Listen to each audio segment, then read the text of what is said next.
பைபிள்ல இயேசுவை குறித்து என்ன தெரியுமா சொல்லி இருக்கிறது? அவர் இந்த உலகத்தில் வந்து எந்த மனுஷனையும் பிரகாசிக்க செய்கிற மெய்யான ஒளி இயேசு கிறிஸ்து. மெய்யான ஒளி சொல்லுங்க. இந்த உலகத்துல நிறைய பொய்யான ஒளி இருக்கு. ஆமா, ஒளியை பார்க்க போறேன், ஒளியை பார்க்க போறேன்னு அவன் பார்த்துட்டு திரும்பி வருமோ இருண்டு தான் வருவான். இருக்கிறீங்களா இல்லையா? ஆமா ஆமா ஆமா. ஸோ கவனிங்க, ஒளினா என்ன? இருளை அகற்றுவது. இருள்னா என்ன சொல்லுங்க? இருளுக்கு ஒரு டெஃபினிஷன் ஆங்கிலத்தில் இருக்கு. The absence of light is darkness. அப்படின்னா என்ன? வெளிச்சம் இல்லை, அதனால இருள். இருள் அப்படின்னா என்ன தெரியுங்களா? அறியாமை.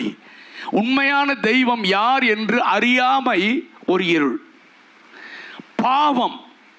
பாவம்னா இப்ப என்னன்னே தெரியல. என்ன கொடுமை! பைபிள் என்ன தெரியுமா சொல்கிறது? ஆண்டவர் ஒரு பெண்ணை இல்லைன்னா ஒரு ஆணை இச்சையோடு பார்த்தேனாலே அவளோடு நீ விபச்சாரம் செஞ்சுட்ட, நீ பாவி. என்ன ஆமென் சொல்ல மாட்டேங்கிறீங்க? கிறிஸ்தவத்துடைய அஸ்திபாரம், கிறிஸ்தவத்துடைய என்ன சொல்றது முதுகெலும்பு என்ன தெரியுமா? பரிசுத்தம். இன்னைக்கு கிறிஸ்தவத்திலையும் பரிசுத்தத்தோட விளையாண்டுட்டு இருக்கான். பாவம் பண்ணிட்டே ஜாலியா ஊழியம் செய்யறான். கேட்டா ஊழியம் செய்யறேன்றான். இருக்கிறீங்களா இல்லையா?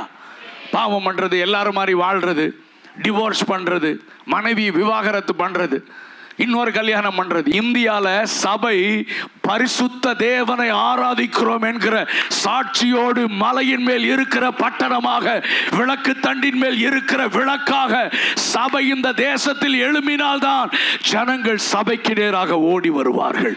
கரங்களை உயர்த்தி ஒரு அல்லேலூயா சொல்லுங்க. கல்யாணத்துக்கு முன்னால தவறாக பழகுவது பாவம். நீ ஆமேன் சொல்லாத பார்த்தா உங்க மேல சந்தேகமா இருக்கு எனக்கு. நான் சொல்றது சரின்னா ஆமேன் சொல்லணும். ஹல்லேலூயா. திருமணத்துக்கு முன்னால உறவு. ஒரு சிலர் சொல்லாம இருக்கிறீங்க, நீங்க அப்ப அந்த உறவுல இருக்கிறீங்களான்னு டவுட்டா இருக்கு. நான் மறுபடியும் சொல்றேன், திருமணத்திற்கு முன்பதாக உறவு இருந்தா அது பாவம். உம்மா கலாச்சாரம் அது இதுன்னு சொல்லி ஏமாத்தக்கூடாது. பைபிள் சொல்லுகிறது பாவம்.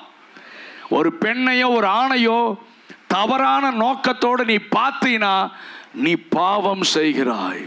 பாவம் செய்கிற ஆத்துமா. திருமணம் ஆனதுக்கு அப்புறம் அந்த மனைவி தான், எத்தனை வயசானாலும் அந்த மனைவியோட தான் எசைஞ்சிருக்கணும், அந்த கணவனோட தான் இணைஞ்சிருக்கணும். மரணம் மட்டும்தான் பிரிக்கணும். ஆமா, என்ன போர் அடிச்சிருச்சா?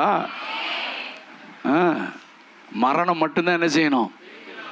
ஆமா, அதுக்கு முன்னால ஒத்து வரலன்னு பிரிஞ்ச நீ நரகம் தான் போவேன். அது விசுவாசியா இருந்தாலும் சரி, அது ஊழியக்காரன். அவன் ஊழியக்காரனே கிடையாது அப்படி இருக்கிறவன். இன்னைக்கு நிறைய பேர் ஊழியக்காரன். அப்படியா? டிவோர்ஸ் பண்ணிட்டு வா, நான் உனக்கு வேற கல்யாணம் பண்ணி வைக்கிறேன். பரிசுத்தத்தை வைராக்கியமா சொல்றதுக்கு ஆள் இல்லைங்க. எனக்கு கோபம் வருது உண்மையாவே. இயேசுவுக்கு வந்த மாதிரி எனக்கு கோபம் வருது. சும்மா எல்லாத்தையும் காம்ப்ரமைஸ் பண்ணிட்டு எப்படி வேணா வாழலாம், சர்ச்சுக்கு வாங்க, அப்படி வேற குரூப் நிறைய வருது. ஆமென். இல்ல, சத்தியத்தை கை கொள்ளுகிற உத்தம ஜாதி தான் பரலோகத்தை ஆமென் சுதந்தரிக்கும். நம்புறவங்க மட்டும் கரங்களை உயர்த்தி ஒரு அல்லேலூயா சத்தமா சொல்லுங்க. சத்தமா ஹல்லேலூயா. இயேசு பரிசுத்தர். நான் முதல்ல நான் நேத்து சொன்ன மாதிரி ஏராளமான பாட்டு ஆண்டவர் கொடுத்தாரு.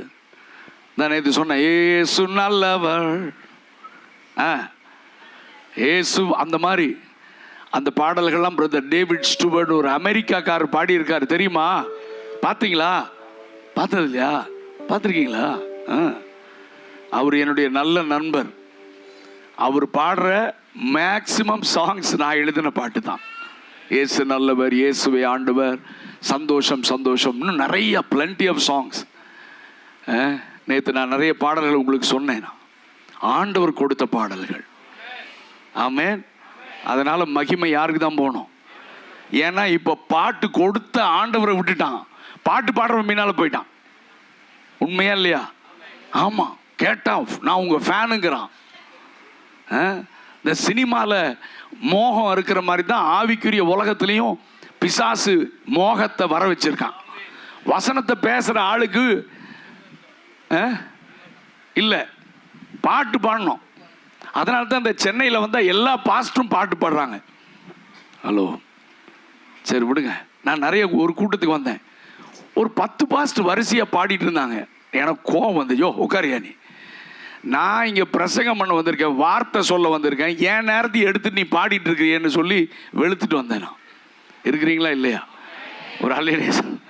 பாட்டு பாடுற நேரத்தில் பாட்டு பாடணும், வார்த்தை சொல்கிற நேரத்தில் என்ன செய்யணும்? வார்த்தை சொல்லணும். ஏன்னா வார்த்தை ரொம்ப முக்கியம். ஒரு அல்லேலூயா சத்தமாக சொல்லு. இந்த ஊழியக்காரங்க வந்தாங்கன்னா அவங்களுக்கு பாட்டு கொடுக்கலன்னா அந்த லோக்கல் பாஸ்டர் அவர் சிலுவையில் அரைஞ்சிருவான். அவர் அதுக்கு பயந்துட்டு, எங்க இவர் ஒரு ஜெபம் பண்ணுவார், இவர் ஒரு பாட்டு பாடுவார். சரி விடுங்க, அது அப்புறம் பேசிக்கலாம். நான் அடுத்த வாரம் மறுபடியும் வட சென்னை ஊழியர் ஐக்கியத்துக்கு வரேன், அவங்ககிட்ட பேசிடலாம். இருக்கிறீங்களா இல்லையா? ஹல்லேலூயா சொல்லுங்க. இயேசு பரிசுத்தர், நானும் பரிசுத்தமா வாழணும். ஆண்டவர் சொன்னார், நான் பரிசுத்தரா இருக்கிறது போல